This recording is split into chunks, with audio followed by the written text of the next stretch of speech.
16 फरवरी 1910 बस्तर जिले में पहली बार मोटर कार पहुंची थी। इस मोटर कार को चला रहे थे जीडब्ल्यू गेयर जो लंबे समय तक इस क्षेत्र के कलेक्टर भी रहे थे। मोटर कार को देखते ही आदिवासी उत्सुक हो गए। धीरे धीरे वो मोटर कार के आसपास जमा होने लगे, लेकिन ये कार दर्जनों क्रांतिकारियों के मौत का कारण बन गई। नमस्कार, आप देख रहे हैं आयुध। मैं आपके साथ सौरभ कुमार और हमारे आज के इस वीडियो में हम बात करेंगे कि कैसे घटी ये घटना और क्यों पहली मोटर कार दर्जनों क्रांतिकारियों के मौत का कारण बन गई।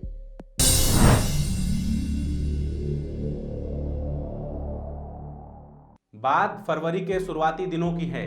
उत्तरी बस्तर में विद्रोह दोबारा फैल रहा था। जब अंग्रेजों को इस बात की सूचना मिली तो उनके होश उड़ गए, क्योंकि एक दिन पहले ही अंग्रेजों का एक अफसर इस क्षेत्र का दौरा करके गया था, लेकिन उसे कानों कान खबर नहीं मिली कि इस क्षेत्र में क्रांति की आग सुलग रही है। जब इस बात की सूचना अंग्रेजों को मिली तो इस विद्रोह को दबाने की जिम्मेदारी मिली जे.ए. ड्यूक को। जे.ए. ड्यूक अपनी पुलिस टुकड़ी के साथ विद्रोहियों का सामना करने के लिए निकले थे।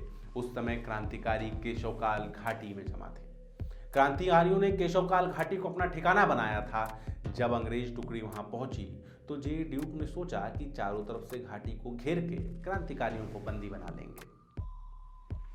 जे.ए. ड्यूक के सैनिकों ने जैसे ही घाटी पर चढ़ने की शुरुआत की, ऊपर से क्रांतिकारियों ने हमला कर दिया। उनके ऊपर तीर, भाले और पत्थरों से हमले किए गए। जे.ए. ड्यूक ने 3 बार कोशिश की, लेकिन उसके बाद वो क्रांतिकारियों से जीत नहीं पाए। जे.ए. ड्यूक ने दूसरी रणनीति अपनाई। उसने अंग्रेजी सिपाहियों से कहा कि वो केशवकाल घाटी को छोड़कर आसपास की दूसरी पहाड़ियों के ऊपर चढ़ जाएं। वो पहाड़ियां जिनकी ऊंचाई केशवकाल घाटी से कुछ ज्यादा थी। उसके बाद शुरू हुआ मौत का तांडव। जे.ए. ड्यूक के सैनिक 2 घाटियों के ऊपर से मशीन गन से केशवकाल घाटी के ऊपर गोलियां बरसा रहे थे। एक तरफ थे आदिवासी वीर जिनके हाथों में तीर और धनुष थे, और दूसरी तरफ अंग्रेजों के मशीन गन। लेकिन इन मशीन गन के सामने भी क्रांतिकारियों ने हार नहीं मानी। वो बहादुरी से जे.ए. ड्यूक के सैनिकों का सामना करते रहे, और हालत ये बन गई कि 2 दिनों के बाद जे.ए. ड्यूक अपने अंग्रेजी अफसरों को टेलीग्राम लिखते हैं। उस टेलीग्राम में जे.ए. ड्यूक लिखते हैं कि हम 2 दिनों से बिना किसी खाने पीने के क्रांतिकारियों के सामने 2 पहाड़ियों पर फंसे हैं। अगर जल्दी ही पुलिस ने हम तक रसद नहीं पहुंचाई तो हम यहां से निकल नहीं पाएंगे।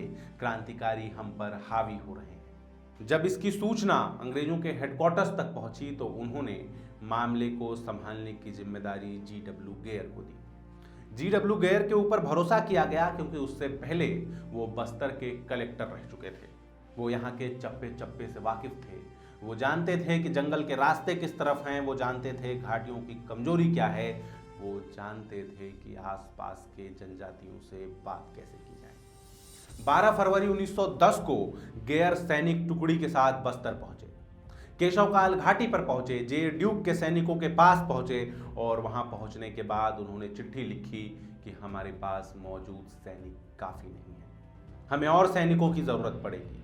और सैनिक भेजे गए, और देखते ही देखते अंग्रेजी सेना की 5 टुकड़ियां वहां पहुंच गई। अंग्रेजी सेना की 5 टुकड़ियां चंद वीरों का मुकाबला करने के लिए, चंद जनजातीय वीरों का मुकाबला करने के लिए, जो तीर और धनुष से लैस थे। जब जी.डब्ल्यू. गेयर की सेना वहां पहुंची तो केशवकाल घाटी पर बैठे क्रांतिकारी समझ गए कि वो अब मुकाबला नहीं कर पाएंगे। वो अपने हथियारों के साथ इन भारी हथियारों का मुकाबला नहीं कर पाएंगे, और उस समय क्रांतिकारियों ने फैसला लिया कि अब अपना पोजीशन छोड़कर गुरिल्ला युद्ध करने में ही समझदारी है। क्रांतिकारी रातों रात केशवकाल घाटी से निकल गए। जब इसकी सूचना सैनिक अफसरों को लगी तो उन्होंने क्रांतिकारियों का पीछा करना शुरू किया। आगे आगे क्रांतिकारी और पीछे पीछे अंग्रेजी सेना। इस दौरान उस क्षेत्र के पोस्टमास्टर एक चिट्ठी लिखते हैं।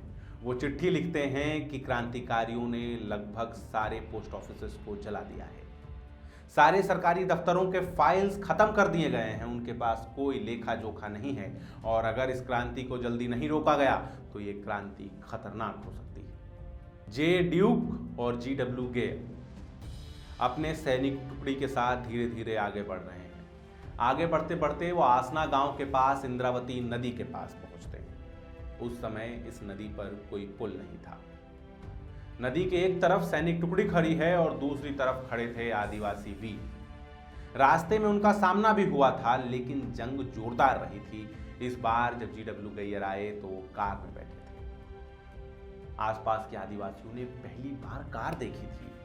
15 अगस्त 1954 को भारत दैनिक के स्वाधीनता अंक में बालचंद जैन ने लिखा कि जब आदिवासियों ने पहली बार अपने आप चलने वाली कोई गाड़ी देखी तो वह हैरान हो गए।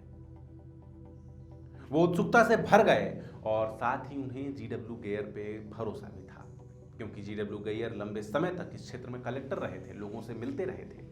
आदिवासियों ने उन पर भरोसा किया, जनजातियों ने उन पर भरोसा किया। वो कार देखने के लिए GW गेयर के पास पहुंच गए। लेकिन जैसे ही वो GW गेयर के पास पहुंचे, GW गेयर ने ताबड़तोड़ गोलियां चलानी शुरू कर दी और देखते ही देखते उत्सुक भीड़ लाशों के ढेर में तब्दील हो गई। इस घटना को लेकर सरकारी रिकॉर्ड्स में एक दूसरा प्रसंग भी दर्ज है।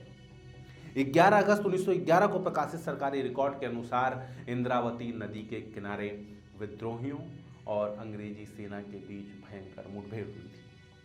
ये लड़ाई निर्णायक थी, जिस लड़ाई में कुंवर विनायक सिंह के मुताबिक 25,000 क्रांतिकारी मारे गए थे। आंकड़े कुछ भी हो सकते हैं, लेकिन एक बात निर्णायक थी कि इस घटना के बाद बस्तर में शुरू हुआ यह विद्रोह कमजोर पड़ गया। 16 फरवरी 1910 को हुए इस मुठभेड़ में हुगा मांझी भी मारे गए। हुगा मांझी वो जनजातीय वीर जो इस विद्रोह का कमान संभाल रहा था, जिसने अंग्रेजों को धूल चाटने के लिए विवश कर दिया था। इसके बाद भी बस्तर में एक के बाद एक लगातार अंग्रेजों के खिलाफ विद्रोह होते रहे, जिनकी कहानियां हम धीरे धीरे आपके बीच लेकर आते रहेंगे। आगे भी इस तरह की स्टोरीज देखने के लिए आप हमारे चैनल को सब्सक्राइब जरूर करें। इसके साथ ही आप हमें फेसबुक, ट्विटर और इंस्टाग्राम पर भी फॉलो कर सकते हैं। आपका बहुत बहुत धन्यवाद।